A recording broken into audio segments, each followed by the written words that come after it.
आजच्या चर्चेच्या मुद्द्याकडे। मंडळी, मराठा आरक्षणाच्या मुद्द्यावरून महाराष्ट्राचं राजकारण आणि समाजकारण पुरतं ढवळून निघालंय। कारण मराठा आरक्षणाचा गेल्या 4 दशकांचा लढा मनोज जरांगे पाटील यांनी अधिक तीव्र केलाय। आता हे वादळ मुंबईच्या दिशेने निघाले। मुंबईतून आरक्षण घेऊन जाणार, तेही ओबीसीतून, हा त्यांचा निर्धार आहे। मुंबई उच्च न्यायालयानं मात्र त्यांना मुंबईत एक प्रकारे नो एंट्री म्हटलं। पण जरांगे पाटील आपल्या आंदोलनावर ठाम आहेत। पण प्रश्न अनेक आहेत। मराठा समाजाला सरसकट ओबीसीतून आरक्षण देणं खरंच शक्य आहे का? मराठा समाजाला आरक्षण दिल्यास ते 50% मर्यादेच्या पुढे जातं। त्याला सर्वोच्च न्यायालयाच्या 1992च्या इंदिरा साहनी खटल्याची अडकाठी आहे। त्यामुळे टिकाऊ आरक्षणासाठी ओबीसीतून आरक्षण हा एकमेव पर्याय आता उरलेला आहे का? विद्यमान 27% ओबीसी आरक्षणात मराठा समाजाचा कायदेशीर दृष्ट्या समावेश खरंच शक्य आहे का? कुणबी प्रमाणपत्रांच्या आधारे सरसकट सगळ्या मराठा समाजाला एका जीआरनं ओबीसी आरक्षणात घेता येईल का? असं घेता येत असेल तर मग कुठलाही राजकीय पक्ष ओबीसीतून आरक्षण देण्याच्या भूमिकेचं समर्थन का करत नाहीये? मराठा समाजाला ओबीसीतल्या 27% समाविष्ट केलं तर मराठा समाजाच्या वाट्याला किती टक्के आरक्षणाचा लाभ मिळेल? ओबीसीतल्या 27% ते आरक्षण मराठा समाजाच्या वाट्याला जे येईल त्यातून मराठा समाजाचं खरंच समाधान होईल का? मराठा समाजाला न्याय मिळेल का? मराठा समाजाच्या ओबीसीतल्या समावेशानंतर ओबीसीतल्या छोट्या जातींना मिळणाऱ्या राजकीय आरक्षणाची कवच कुंडलं कायमची संपून जातील का? म्हणून ओबीसींच्या मनात एक प्रकारची अस्वस्थता आहे। 2024 मध्ये राज्य मागासवर्ग आयोगानं मराठा समाजाच्या मागासलेपणाचा अहवाल दिला, ज्याच्या आधारे एकनाथ शिंदे सरकारनं फेब्रुवारी 2024 मध्ये मराठा समाजाला 10% स्वतंत्र आरक्षण देण्याचा कायदा मंजूर केला, जो आजही अस्तित्वात आहे। जो सामाजिक आणि शैक्षणिक मागासवर्ग SCBC अंतर्गत मराठा समाजाला दिलेल्या या स्वतंत्र कायद्याला न्यायालयात आव्हान दिलेलं आहे। ती न्यायालयीन लढाई सुरू आहे। अशा वेळी नवं आरक्षण सरकारला देता येईल का? हे असे सगळे संवैधानिक प्रश्न आहेत, कायदेशीर प्रश्न आहेत आणि सामाजिक सुद्धा। यात अनेक आव्हानं आहेत, कायदेशीर अडचणी आहेत, पण त्यावर उत्तर शोधणं हे सरकारचं काम आहे। कुणावरही अन्याय न करता समाजाच्या मनातल्या या अस्वस्थतेवर उत्तर शोधणं आणि सन्माननीय तोडगा काढणं ही सरकारची कसोटी आहे। शेवटी सगळ्यात महत्त्वाचा प्रश्न हाच आहे। त्यासाठी राजकीय इच्छाशक्ती गरजेची आहे आणि ती राजकीय इच्छाशक्ती दाखवली जाईल का, हा सवाल आहे। आणि या सगळे प्रश्न आहेत आणि या सगळ्या प्रश्नांची उत्तर आपल्याला चर्चेच्या माध्यमातून शोधण्याचा प्रयत्न करूया, डिबेट करूया। आणि या चर्चेत सहभागी होण्यासाठी मान्यवर पाहुणे आपल्यासोबत जोडले गेलेले आहेत। आज या चर्चेत सहभागी होण्यासाठी आपल्यासोबत ओबीसी नेते लक्ष्मण हाके आहेत। आपल्यासोबत या चर्चेत थोड्याच वेळात ते जोडली जातील। ओबीसीचे नेते हरिभाऊ राठोड आपल्यासोबत आहेत। खरं तर ते आरक्षणाचे अभ्यासक म्हणूया त्यांना, ओबीसी नेते म्हणण्यापेक्षा ते जरी जातीय ओबीसी असले तरी आज ते सांगणार आहेत ओबीसीमधून मराठा समाजाला आरक्षण देणं कसं शक्य आहे। त्यामुळे त्यांच्याकडे जाऊ आपण। मराठा आंदोलक ॲडव्होकेट योगेश केदार आपल्यासोबत आहेत। योगेश, स्वागत आहे तुमचं। ओबीसी शरदचंद्र पवार पक्षाच्या ओबीसी आघाडीचे प्रदेशाध्यक्ष राजापूरकर आपल्यासोबत आहेत। राजापूरकरजी, तुमचंही स्वागत आहे। शिवसेना उद्धव बाळासाहेब ठाकरे पक्षाच्या नेत्या सुषमाताई अंधारे आपल्यासोबत थोड्याच वेळात जोडल्या जातील आणि भाजपचे सहमुख्य प्रवक्ते अजित चव्हाण सुद्धा या चर्चेत सहभागी झालेत। अजितराव, तुमचं सुद्धा स्वागत आहे।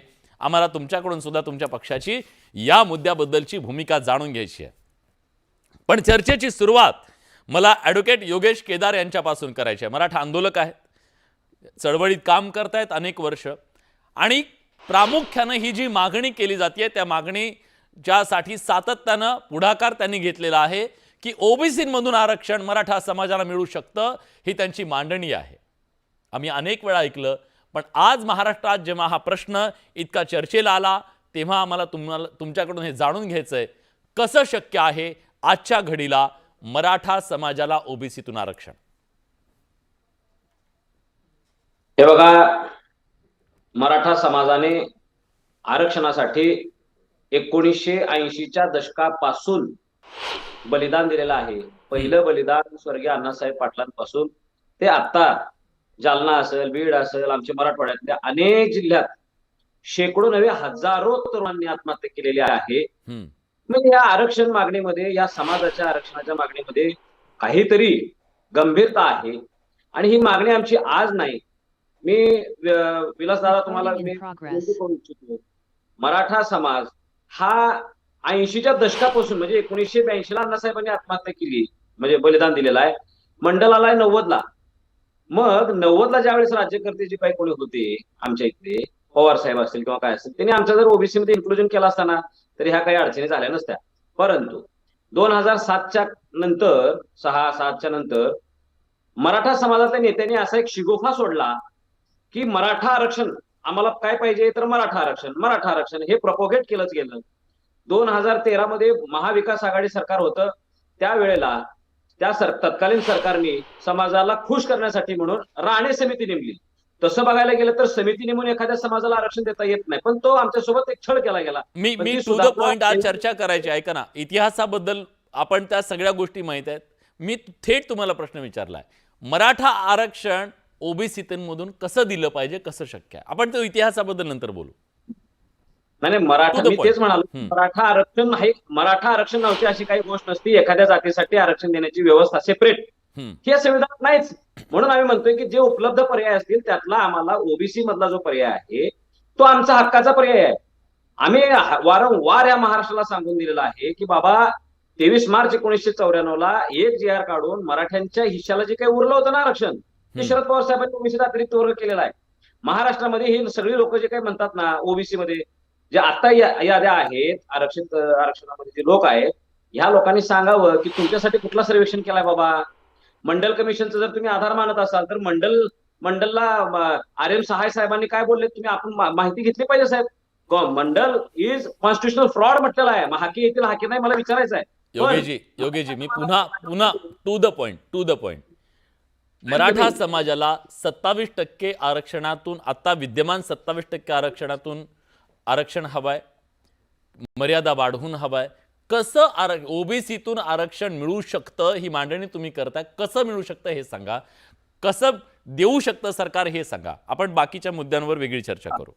चला जाऊ द्या. मी मगाही सांगितलं, आता सांगतो, देवेंद्रजींनी आम्हाला सोशल अँड एज्युकेशनली बॅकवर्ड ठरवलं होतं कमिशनने. आता मागच्या सरकारमध्ये शिंदे साहेबांनी आम्हाला डेडिकेटेड कमिशन नेमून सोशल अँड एज्युकेशनली बॅकवर्ड पुन्हा एकदा ठरवलेला आहे. परंतु गफलत कशात करायला लागले ते राज्यकर्ते, ह्या लोकांना भीती आहे ओबीसीच्या मताची, म्हणून आमच्या हक्कावर गदा का आणायला लागलेले आहेत.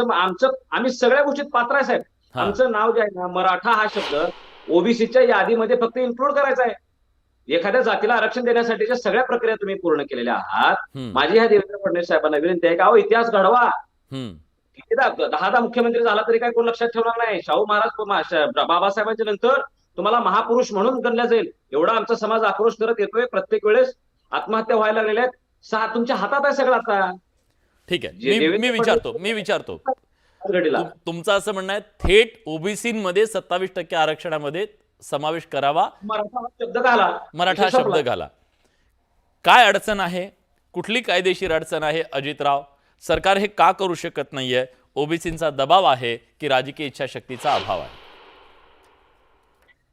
विलासजी, सर्वप्रथम तर मी आपल्याला एक गोष्ट सांगतो की या सगळ्या टीव्हीच्या चर्चेमध्ये बसलेल्या लोकांपैकी मी एकमेव असा व्यक्ती आहे की माझ्याकरता म्हणून मनोज जरांगे ही मागणी करतायत की बाबा मराठा समाजाला आरक्षण द्या. अहो पण नकोय आम्हाला, हे आरक्षणच आम्हाला नकोय. मुद्दा असा आहे, याच्यामध्ये आपण एक लक्षात घेतला पाहिजे की यांनी काय नकोय? आरक्षण नकोय, ओबीसी मधून नको आहे, वेगळं नको आहे, ईडब्ल्यूएस पाहिजे, काय पाहिजे? स्पष्टता आणा तुमच्या म्हणण्यात. विलासजी, मी सुस्पष्ट करतो, मनोज जरांगेंनी हैदराबाद गॅझेट लागू करा म्हणून मराठवाड्यामधल्या लोकांना सरसकट आरक्षण द्या ही मागणी त्यांनी निश्चितपणे केली पाहिजे. मी 96 कोळी मराठा आहे, मी देशमुख आहे. आमची हजारो वर्षाची ओळख, आमच्या पूर्वजांचा इतिहास, कोण हा चार्ली चॅपलिन, आमचं कसं काय तुम्ही ओळख बदलून टाकणार? ही काय म्हणजे काय बोलण्याची भाषा आहे, काय आवेश आहे? अरे आम्हाला ज्या 10% ईडब्ल्यूएसचं आरक्षण आम्हाला आहे, 13,000 मुलं मुली आमची त्याच्यामधनं नोकरीला लागली आजपर्यंत. दुसरा विषय महत्वाचा त्याच्यामध्ये असा की जवळपास आत्ताच्या घडीला नीट, इंजिनिअरिंग, मेडिकलचं सगळं ऍडमिशन सगळे सुरू आहे. असं असताना तुम्ही, आणि कसं होईल मला तुम्ही सांगा. मॅटर सबज्युडाइज्ड आहे. सेव्ह मेरिट वाले हायकोर्टामध्ये त्याच्या विरोधामध्ये आहेत. दुसरा महत्वाचा विषय असा की जरांगेंच्या ज्या मागण्या आहेत ना, त्या मागण्या मुळामध्ये हास्यास्पद आहे. आणि विलासजी, एका गोष्टीचा निश्चितपणे तुम्ही विचार केला पाहिजे. समाजाला कशा पद्धतीनं आपण भुलवतो किंवा सांगतो मी जातो, मी घेऊनच येतो, आजच बघतो, आई बहिणीवरनं शिवीगाळ करायची ही पद्धत आहे. मी तुम्हाला सांगतो, या महाराष्ट्रामधल्या ज्यांना आम्ही स्वतःला 96 मराठी आम्ही म्हणून घेतो, खानदानी मराठ्यांचा प्रतिनिधी म्हणून टीव्हीवर आज सांगतो, हे बेना आमचा नेता असू शकत नाही. आम्हाला कुणबी व्हायचं नाहीये. यांचा का आग्रह आहे की तुम्ही व्हा कुणबी, व्हा कुणबी? अरे बाबा, आम्हाला नाही व्हायचं. आमचा 2000 वर्षांचा इतिहास आहे मराठ्यांचा. आम्हाला का कुणबी व्हायचंय? आम्ही नाहीये कुणबी, आम्ही मराठा आहोत. आम्हाला व्हायचं आरक्षणाचा लाभ घ्यायचा की नाही हे तुमच्यावर वैयक्तिक आहे, तुम्ही नाही नाही. घेऊ शकत. दुसरा विषय चला ठीक आहे, सरकारने आम्हाला टाकलं कुणबीच्या यादीत. अहो, माझा एक पुरावा कुणबीचा नाहीये. तुम्ही म्हणलं दिलं तुला आरक्षण. अरे माझा बाबाही गेला आणि दशमी गेले, असं होईल ना. आणि मला एक गोष्ट सांगा, जी बस ऑलरेडी भरलेली आहे, खचकून भरली आहे. 10% आमचं वेगळे, त्या 17% तुम्ही आम्हाला टाकणार आणि काय लेकरं बाळांचं नुकसान, लेकरं बाळा माफ करणार नाहीत. अरे बाबा, तुमच्या या सगळ्यामुळं मराठा समाजाची जी ऑलरेडी लेकरं बाळ आहेत, आणि बघा काय होईल माहितीये का, यांच्या मूर्खपणामुळं कुणी एखादा कोर्टात गेला, ज्या आमच्या बांधवांकडे कुणबी सर्टिफिकेट आहे, अहो त्यांचंही जाईल की आरक्षण. म्हणजे या मागण्या नेमक्या काय आहेत याचा तरी निदान अजितराव, मी पटकन उत्तर घेतो, बाकी पाहुण्यांकडे पण मला जायचंय. पटकन उत्तर घेतो. अजितरावला सांगतो, उत्तर देतो. अजितराव, तुम्हाला जर कुणबी व्हायचं नाही ना, तुमच्या सरकारला आपल्याला सगळ्या मराठ्याला कुणबी करायचं नाही ना, एक साधा कर्पोश करा ना. मराठा हा शब्दच ओबीसीच्या आधी टाका. अहो, महाराष्ट्रात जरी ओबीसी थोडेसे तुम्हाला जास्त वाटत असले, त्याच्या आम्ही मराठा समाज किती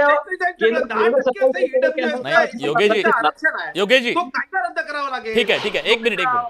मी या चर्चेमध्ये दुसऱ्या पाहुण्यांना घेतो. आणि तुम्ही जर सांगितलं तसं, हरिभाऊ राठोड इथं आरक्षणाचे अभ्यासक आहेत. भले ते ओबीसी नेते असतील, पण ते आरक्षणाचे अभ्यासक आहेत. हरिभाऊ, मी टू द पॉइंट विचारतो. तुमचा फॉर्म्युला मला माहित आहे, पहिल्यांदा सांगणार तुम्ही, पण फॉर्म्युल्याबद्दल नंतर बोलू. आता मला सांगा, ते म्हणतात की फक्त मराठा शब्द घ्या आणि तो पटकन इकडे ओबीसीच्या यादीत टाका. असं खरंच कायदेशीर दृष्ट्या शक्य होईल का? ते आत्ताच्या घडीला जेव्हा एक आरक्षण अस्तित्वात आहे, 10% आरक्षण, अशा परिस्थितीत ते शक्य आहे का? होय, शक्य आहे. आणि कसं करावं लागेल? मराठा कुणबी तत्सम आहे असा एक JR काढायचा. आजच्या आजही काढू शकता. म्हणजे हे आंदोलन तुम्ही उद्या रोखू शकता. एवढं सोपं काम आहे. पण आरक्षण देताना तुम्हाला सब कॅटेगरायझेशन करावं लागेल. भारतरत्न कर्पूरी ठाकूर फॉर्म्युला काय आहे, त्यानुसार आपल्याला जर सब कॅटेगरायझेशन केलं, जसं आपण मंडल आयोग लागू केलं होतं तेव्हा मान्य शरद पवार साहेबांनी धनगर समाजाला वेगळं आरक्षण दिलं, वंजारी समाजाला वेगळं आरक्षण द्यायचं, तसंच आता कुणबी मराठ्यांना वेगळं आरक्षण द्यायचं आणि हा प्रश्न मिटून जाईल आणि कोणाला धक्का लागणार नाही. ओबीसीच्या कुठल्याच याला धक्का लागणार नाही. ऑन द कॉन्ट्ररी, ओबीसीला जो प्रचंड असा धक्का लागलेला आहे, त्या धक्क्यातून बाहेर पडतील आणि त्यामुळे खरं म्हणजे ओबीसीचा फायदा होईल. ओबीसी मराठ्यांना आरक्षण देणं याच्यामध्ये ओबीसीचा फायदा आहे, कायमचा फायदा आहे. नाही तर आता कायमचं आमच्या हरिभाऊ थोडंसं लक्षात आलं नाही म्हणून मी विचारतो. लक्षात नाही आलं, जर ओबीसीच्या 27% मराठा समाजाला घेतलं तरी ओबीसीना धक्का लागत नाही, अशा प्रकारची मांडणी जेव्हा तुम्ही करता तेव्हा ते स्पष्ट होत नाहीये की धक्का लागणार कसा नाही. मराठा समाजाचा व्हॉल्यूम जो आहे तो व्हॉल्यूम आपल्याला महाराष्ट्रातला माहित आहे की अशा परिस्थितीमध्ये इतका मोठा समाज जर 27% आला तर धक्का लागणार नाही, हे कसं तुम्ही सांगाल? नाही लागणार. हे बघा, जेव्हा धनगर समाज आणि वंजारी समाज आरक्षण मागत होतं तेव्हा आम्ही भटके मित्रांनी प्रचंड विरोध केला. आम्ही मोर्चे आंदोलन केले. मान्य तत्कालीन आमदार मखरामजी पवार आणि लक्ष्मण माने आणि आम्ही प्रचंड आंदोलन केलं. आम्ही सांगितलं की धनगरांना आणि वंजारी समाजाला भटक्या मध्ये टाकू नका. मग त्याचा अभ्यास करून जेव्हा मंडल आयोग लागू झाला तेव्हा आम्ही त्यांना वेगळं आरक्षण दिलं, म्हणजे धनगरांना वेगळं आरक्षण दिलं, बंजाराला वेगळं आरक्षण दिलं, म्हणजे आम्हाला धक्का लागला नाही. म्हणजे 17% द्या असं तुमचं म्हणणं आहे. 10% तर वेगळं आहेच, भटक्या विमुक्त जमातींसाठी 10% आहे. हे जे 17% आहे, 17% मराठा समाजाला द्या असं तुमचं म्हणणं आहे. नाही नाही, आता परिस्थिती बदलली आहे. तुम्हाला सांगतो, आपल्याला जे बांटी आयोगाने मोजणी केली आहे ओबीसी लोकांची, त्यांनी सांगितलं 37.88 लोकसंख्या आहे. त्याचा अर्थ आपण 38% आरक्षण ओबीसीना देऊ शकतो. म्हणजे 27 ऐवजी आपण 38% देऊ शकतो. 38% हे आणि 20% SC STचे, म्हणजे एकूण आपल्याला 58% आरक्षण देता येईल. जो आपण आता 62% दिलेलं आहे महाराष्ट्राने, त्याच्याही कमी. म्हणजे आता 62% दिलेच आहे ना तुम्ही, आणि मी सांगतो त्याप्रमाणे आपल्याला 58% फक्त आरक्षण. पण इंदिरा साहनी केसमध्ये मी थोडंसं, इंदिरा साहनी केसमध्ये आता जे सुप्रीम कोर्टानं मागच्या वेळेस फडणवीस सरकारच्या वेळेस दिलेलं, त्यांच्या सरकारनं दिलेलं जे आरक्षण होतं ते नाकारताना तुम्ही 50% मर्यादा ओलांडताय असं सांगितलेलं होतं आणि मग ते रद्द केलं होतं. तुम्ही सांगताय त्यानुसार मग ती मर्यादा जर 58% गेली तर सुप्रीम कोर्टात ते टिकेल का? हा सांगतो, नाही टिकेल. आता यासाठी टिकेल की आपण ती मोजणी केली आहे, आणि जे आता दिलेलं आहे जे 10% ते कसं टिकणार सांगा बरं. याचा अर्थ ते टिकणार नाही. ते 50%च्या वर दिलंय तुम्ही. आता जे 10% मराठा समाजाला आरक्षण दिलेलं आहे, जे हायकोर्टात केस चालू आहे, ते कशावर टिकेल? मग ते टिकणार नाही. मग ते टिकणार नाही, त्याला म्हणजे हे नाही, बेस नाही. मी सांगतो त्याला बेस आहे, कारण लोकसंख्येच्या प्रमाणात आपल्याला देता येते. अनेक निर्णय आहे सुप्रीम कोर्टाचे, हायकोर्टाचे निर्णय. ठीक आहे. लोकसंख्या आतापर्यंत केली नव्हती, आता बाटी आयोगाने लोकसंख्या केली आहे, त्याच्यामुळे आपल्याला देता येऊ शकतं असं तुमचं म्हणणं आहे. मला बाकी पाहुण्यांकडे जायचंय. आपल्यासोबत 2 राजकीय पक्ष सुद्धा आहेत. त्या राजकीय पक्षांची भूमिका जाणून घेणं सुद्धा महत्वाचं आहे. एक, मंडल यात्रा सध्या काढतायत राजापूरकरजी, ते शरदचंद्र पवार पक्षाचे ते ओबीसी प्रदेश अध्यक्ष आहेत. राजापूरकरजी, राज्यभरात तुम्ही मंडल आयोग आम्ही कसा लागू केला म्हणत तुम्ही ओबीसीना साथ घालण्याचा प्रयत्न करता एका बाजूला, दुसऱ्या बाजूला राज्यात एक आंदोलन उभा आहे की ओबीसीमधून मराठा समाजाला आरक्षण द्या. तुमची भूमिका काय?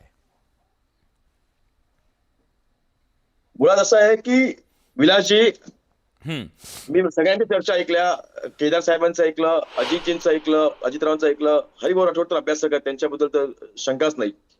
पण एक गोष्ट मला एक लक्षात येत नाहीये की अजितरावांनी जी भूमिका त्या ठिकाणी मांडताना सांगितलं की आम्हाला नको आहे ना आरक्षण.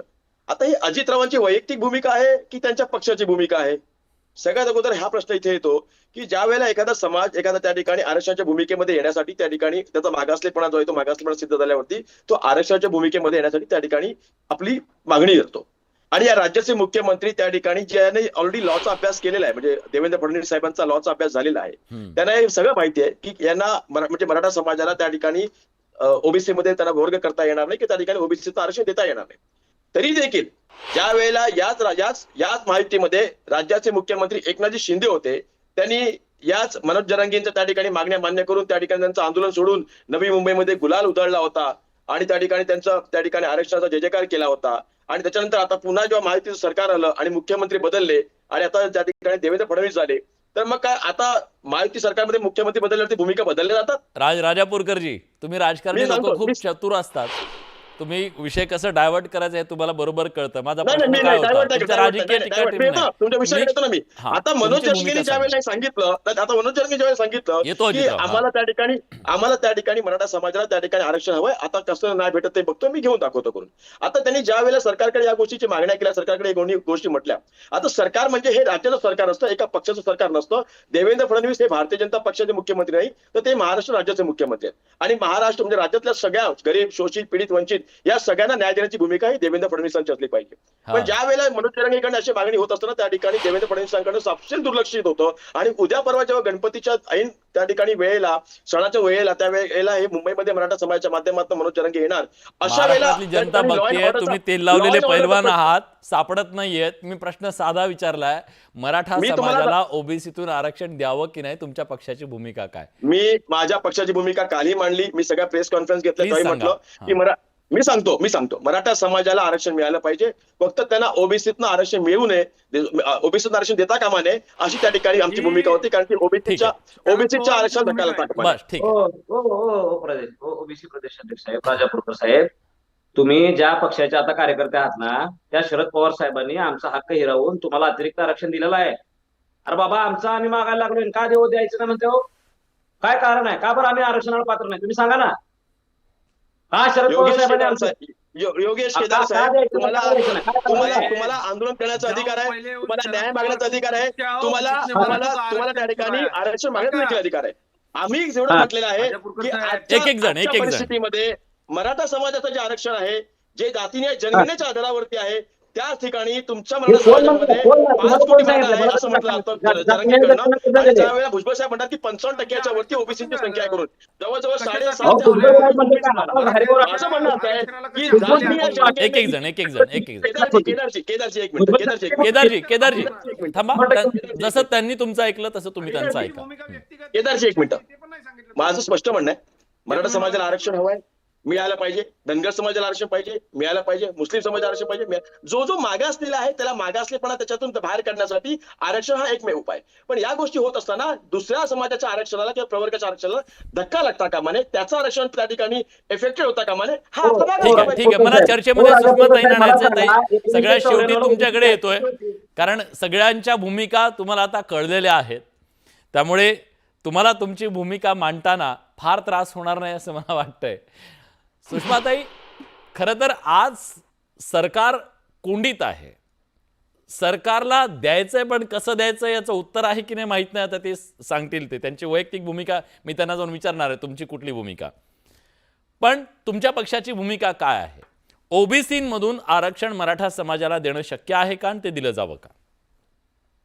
मला वाटतंय पक्षाची भूमिका असं मांडण्यापेक्षा थोडं कायदेशीर दृष्टिकोनातून जो प्रश्न तुम्ही मगाशी अजित चव्हाणांना किंवा हरिभाऊंना जो विचारला होता की हे आरक्षण कसं देता येईल, किंवा इंदिरा साहनी खटल्याचा जो आपण उल्लेख केला होता, ते आपल्याला जरा माहिती असावं की 1921 पासून तमिळनाडूमध्ये जे एकूण लोकसंख्या होती, वारंवार आपल्याकडे तमिळनाडूचा मुद्दा घेतला जातोय की जर 50%च्या वर आरक्षण जात नसेल तर मग ते तमिळनाडूत कसं दिलेलं आहे. तर हे कृपया आधी समजून घ्या की तमिळनाडू मधलं जे आरक्षण 1992 ला दिलं गेलं होतं, 94 ला दिलं होतं, त्याच्यामध्ये महत्वाची गोष्ट ही होती की तमिळनाडूतली एकूण मागासवर्गीयांची लोकसंख्याच 69% होती.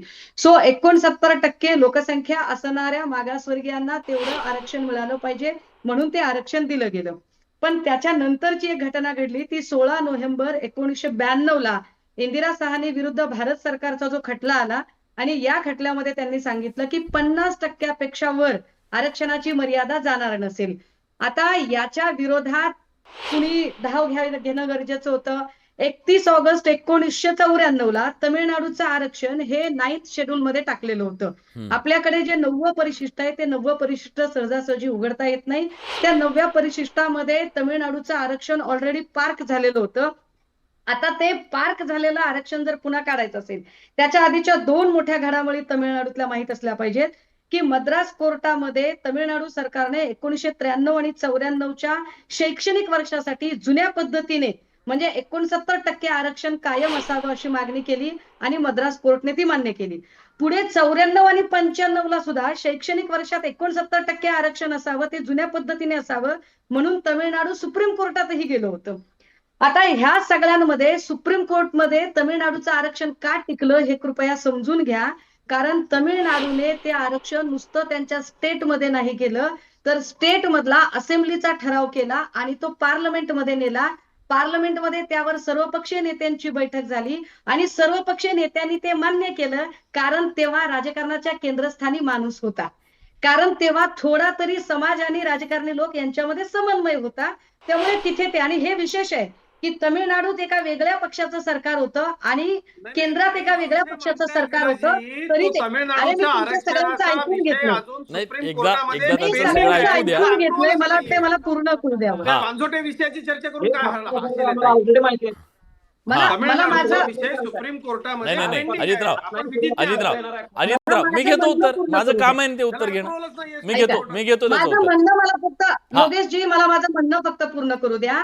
आता या सगळ्यांमध्ये तेव्हा तमिळनाडूमध्ये विशेष अधिवेशन आरक्षणासाठी भरवलं गेलं, केंद्रात विशेष नेत्यांची बैठक झाली. विलास भैया, तुम्ही जेव्हा प्रश्न विचारता की महाराष्ट्रातला हा प्रश्न कसा सोडवता येईल, तर त्याचं उत्तर याच्यात आहे की जर खरंच भाजपाची इच्छाशक्ती असेल, सगळ्यात महत्वाचं, जर खरंच भाजपाची इच्छाशक्ती असेल आणि भाजपला हा प्रश्न, अरे मला बोलू देते थांबा ना, मी विचारतो अजितराव, जे तुम्हाला विचारायचं ते मी विचारतो. तुम्ही बोला, फक्त मला मुद्दा पूर्ण करू द्या. अजितराव मी विचारतो, मला फक्त माझा मुद्दा पूर्ण करू द्या. मग प्लीज तुम्ही प्लीज. मी तुमचं म्हणणं ऐकून घेते. जर खरंच भाजपाची इच्छाशक्ती असेल तर राज्याने पहिल्यांदा इथल्या विधिमंडळात तो ठराव पारित करून घ्यावा. हा ठराव त्यांनी केंद्राकडे पाठवावा आणि केंद्र सरकारने त्या संबंधाने मराठा आरक्षणाचा कायदा पारित करावा. तो केंद्राने का करावा त्याचं कारण लगेच मी कायदेशीर टेक्निकल अडचण सांगते. जेव्हा सुप्रीम कोर्टने निकाल दिलेला आहे तेव्हा सुप्रीम कोर्टच्या ते लक्षात आलं. सगळं लक्षात आलं. असते. तुमची भूमिका सांगा ताई. ओबीसी मधून मराठा समाजाला आरक्षण दिलं जावं का, ते आपण कसं करायचं त्यांना सांगू. ओबीसीतून आरक्षण द्यायचं की न द्यायचं, जो अजितरावांचा मगापासूनचा प्रश्न चाललाय किंवा योगेश केदार बोलतायत की उद्धव ठाकरेंनी काय केलं किंवा शरद पवारांनी काय केलं. उद्धव ठाकरे हे पार्लमेंटचे मेंबर नाहीत आणि शरद पवारांची कधीही 2/3 मेजॉरिटी केंद्रामध्ये नव्हती. केंद्रात ज्याच्याकडे 2/3 मेजॉरिटी असेल तो आणि तोच इंदिरा साहनी विरुद्धचा जो खटला आहे त्या खटल्याच्या निकालासंदर्भात किंवा 9व्या परिशिष्टासंदर्भात किंवा 50% वर आरक्षण जाण्यासंदर्भातल्या सगळा निर्णय केंद्र घेऊ शकतं. अगदी बरोबर आहे. केंद्र सरकार आणि राज्य सरकारची ही भूमिका आहे. त्यांनी ते त्यांच्या हातात तो तुम्ही निर्णय घेणारे तुम्ही नाही आहेत, मला मान्य आहे. भूमिका ते तुम्हाला काय वाटतं ह्या मागणीला, जरांगे पाटलांच्या मागणीला तुमचं समर्थन आहे की नाही? आमची भूमिका ही आहे की एकनाथ शिंदे आणि देवेंद्र फडणवीस या दोघांच्या शीतयुद्धामध्ये तुम्ही सर्वसामान्य मराठ्यांचं नुकसान करू नका. सर्वसामान्य मराठ्यांचं नुकसान करू नका. अरे योगेशजी तुमचं ऐका, सर्वसामान्य मराठ्यांचं नुकसान करू नका. योगेशजी आता मला तुमची पटकन भूमिका. शिंदे आणि देवेंद्र फडणवीस या दोघांच्या शीतयुद्धात सर्वसामान्य मराठ्यांचं नुकसान करू नका. कारण वाशीतला निर्णय हा एकनाथ शिंदेनी ऐकवला म्हणून त्याला वेगळं काहीतरी आव्हान द्यायचं, म्हणून जे देवेंद्र फडणवीसांचं जे राजकारण चालू आहे ते राजकारण होता का? बरं ठीक आहे. अजितराव कोणी उचकवून दिलंय उभ्या महाराष्ट्राला माहितीये कोण पैसे खर्च करतं, कुणाचे कार्यकर्ते तिथे असतात. तुमचं तर मस्तच आहे हो, तिकडनं लढाईला पाठवले काकांचे सैनिक आणि तुमचं आपोआप मधल्या मध्ये पोळी भाजली जाणार आहे. हेही महाराष्ट्राच्या जनतेच्या पुढे येऊ द्या. निवडणुका आल्यावरतीच कसा तो चांगली निघतो. आणि आम्हाला एक गोष्ट तुम्हाला मी सांगू का, एक गोष्ट मला स्पष्टपणे सांगायची आहे, फसवणूक झाली नाही पाहिजे. रील जो येतात यांच्यामुळे झालं काम, त्यांच्यामुळे झालं काम. अरे बाबा तुम्ही बघा, माझं मराठा समाजाच्या तरुण तरुणींना सुद्धा आव्हान आहे, आपल्याला आपलं जे आरक्षण आहे एसीबीसीचं मित्रमैत्रिणींनो, ते आपल्याला आपलं टिकवायचंय. आपलं जे आहे ते वेगळं स्पेशल आहे. यांच्यात कुठं आपण गर्दीत जायचं आणि शेंगरून मरायचं हे साधं आपल्याला कळत नसेल. आणि मला सांगा, एक अशिक्षित माणूस रेटून काही सांगतो आणि मी जाऊनच येतो आणि मी घेऊनच येतो, असं कसं होऊ शकेल? दुसरा एक विषय याच्यामध्ये मला असा आहे, ताई आपण विधिज्ञ आहात, आपण आता टेक्निकल चर्चा करू, ठीक आहे. जे मॅटर सबज्युडाइज्ड आहे तिथल्या सगळ्या गोष्टी या आम्ही सोडवल्याशिवाय पुढं आपण कसे जाणार, हा प्रयत्न आपण सगळ्यांनी केला पाहिजे. मराठा समाजाचा घटक, मराठा समाज बांधव म्हणून मला इतकंच वाटतं, माझ्या आता सगळ्यांना जास्त वेळ नाही, वेड्यात काढू नये. आमच्याकडे अनेक ज्येष्ठ विधिज्ञ आहेत, आमची स्वतःची ताकद आहे लढण्याची, आम्ही लढतोय. ठीक आहे योगेशजी पटकन. याच्यामध्ये माझं म्हणणं 27% मराठा समाजाला टाकल्यानंतर मराठा समाजाला किती वाट्याला येईल आणि त्याच्यात समाधान होईल का मराठा समाजाचं? हे बघा, म्हणतो जे काही 10% वर दिलेलं आहे, 10% जे 50च्या वर दिलेलं आहे ते आत ठेवा. आणि 50च्या वर जे काय असणार आहे ते open is open to all आहे. 50च्या वर जे काही रिझर्वेशन आहे त्याला कुणीही क्लेम करू शकतो. एससी मधला पण जाऊन 50% वरच्या आरक्षण क्लेम करू शकतो. अजितराव काय सांगायला आम्हाला? अजितरावांनी माहिती घ्यायला पाहिजे. महाराष्ट्रात जरी महाराष्ट्राची जनसंख्येचा विचार करा आणि केंद्रामधलं बघा, केंद्राचं 27% म्हणजे 2% मराठा समाज होतो देश पातळीवर. आम्हाला 27 समुद्रात पोहू दे ना आणि सगळ्या बहुजनांना एकत्र करू दे ना. तुम्ही काय आम्हाला सांगा? ठीक आहे राजराजापूरकरजी प्लीज. माझं एवढंच म्हणणं आहे, अजितराव येतो तुमच्याकडे. हा, माझं एवढंच म्हणणं आहे की ज्या वेळेला मंडल आयोगाची अंमलबजावणी केली आणि मंडल आयोग देशामध्ये लागू केला, व्हीपी सिंगांनी त्यांचं सरकार पडलं. भारतीय जनता पक्षाच्या खासदारांनी त्यांचा पाठिंबा काढून घेतला आणि व्हीपी सिंगांचं सरकार पडलं. राज्यामध्ये ज्या वेळेला मंडल आयोगाच्या शिफारसांची अंमलबजावणी करण्याचा निर्णय आदरणीय शरदचंद्र पवार साहेबांनी घेतला, ते मुख्यमंत्री होते, खुर्ची गेली. पण एवढं मात्र होतं की ओबीसी समाजाला आरक्षण द्यायचा निर्णय घेण्यासाठी या दोन्ही नेत्यांनी त्या ठिकाणी सत्तेची पर्वा केली नाही. सत्ता गेली तरी हरकत नाही. पण मग आज ज्या वेळेला राजापूरकरजी, परंतु एक मिनिट आज जेव्हा केंद्रामध्ये 2/3 मेजॉरिटी आहे, राज्यामध्ये त्यांचं सरकार आहे, मग असं असताना देखील देवेंद्र फडणवीसांना भीती आहे का की त्यांचं सरकार पडेल? मराठा समाजाला तुम्हाला कुठली भीती आहे राजापूरकरजी? आज या व्यासपीठावर येऊन तुम्ही सांगताय मंडल आयोग कसा शरद पवारांनी आणला आणि ओबीसीतून आरक्षण देणं कसं चुकीचं आहे मराठा समाजाला, हे तुम्ही तर सांगताय. तुमचे बीडचे खासदार असतील, बाकीचे आमदार असतील, ते तिकडे त्या व्यासपीठावरती आहेत की तिकडे दिलं पाहिजे म्हणून. ही डबल ढोलकी नाहीये का? केंद्रामध्ये प्रस्ताव मंजूर होण्यासाठी त्या ठिकाणी केंद्रामध्ये प्रस्ताव गेला पाहिजे. आता माझी मत एवढीच मराठा समाजाला आरक्षण मिळायला पाहिजे, पण ती मिळण्याची भूमिका आणि तिकडची भूमिका ही केंद्र सरकारकडे आहे.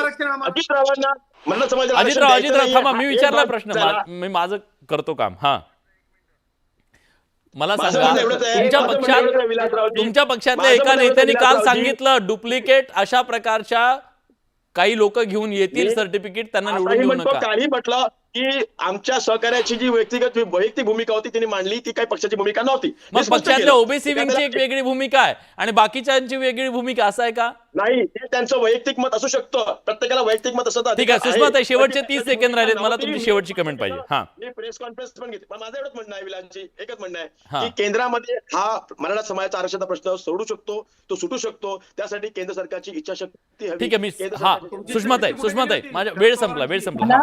मला फक्त 2-3 अगदी महत्वाचे मुद्दे. अजित चव्हाण म्हणाले की आम्हाला कुठलंही आरक्षण नको आहे. अजित चव्हाणांनी मराठा म्हणून मांडलेली भूमिका ही मराठा म्हणून आहे की त्यांच्या पक्षाची भूमिका आहे? एक. दुसरं असं की मी पुन्हा सांगते की 2/3 मेजॉरिटी जर भाजपाकडे आहे तर भाजपाने शिंदे आणि फडणवीसांच्या कोल्ड वॉर मध्ये सर्वसामान्य मराठ्यांचं अजिबात नुकसान करू नये. तिसरं, जर तुमची खरंच इच्छाशक्ती असेल तर तुम्ही इथे आत्ता विधिमंडळाचं विशेष अधिवेशन बोलवा आणि त्याच्यामध्ये ठेवा. उद्धव ठाकरे काय म्हणतात आणि शरद पवार काय म्हणतात ते सत्तेत नाहीत. केंद्रात त्यांची मेजॉरिटी नाहीये, केंद्रात तुमची मेजॉरिटी आहे. तुमची इच्छाशक्ती आहे का ते बोला. तुम्ही ओबीसी आणि मराठ्यात भांडणं लावू नका. ठीक आहे, आम्ही सगळे सारखे आहोत.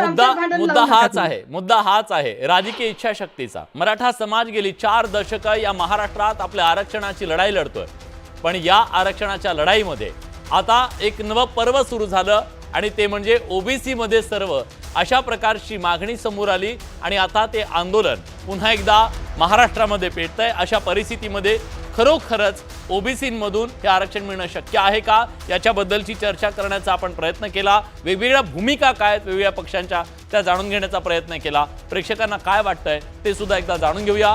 प्रेक्षकांचं काय म्हणणं आहे बघा, मराठा समाजाला ओबीसीतून आरक्षण शक्य आहे का, यावर प्रेक्षकांचा कौल काय आहे. 73% प्रेक्षकांना वाटतंय होय शक्य आहे, 27% लोकांना वाटतंय नाही शक्य आहे.